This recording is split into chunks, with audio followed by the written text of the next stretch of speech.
Hi అండి. నేను ఈరోజు చూపించబోయే రెసిపీ పిల్లలు, పెద్దవాళ్ళు, పళ్ళు లేని వాళ్ళు కూడా తినగలిగే మెత్తని చేగోడలు చూపిస్తున్నాను. మరి దాని ప్రాసెస్ ఏంటో చూసేయండి. ముందుగా గిన్నెలో ఒక గ్లాస్ వరిపిండి వేసుకోవాలి.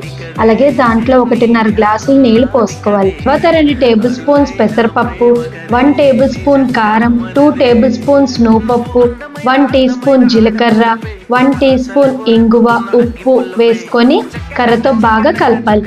తర్వాత స్టవ్ మీద పెట్టుకొని ఉడికేంత వరకు కలుపుకుంటూ ఉండాలి. చూసారా, ఇందాకటి మీద ఉండలుగా కట్టడం స్టార్ట్ అయింది కదా, చెయ్యి ఆపకుండా కలుపుకుంటూ ఉండాలి.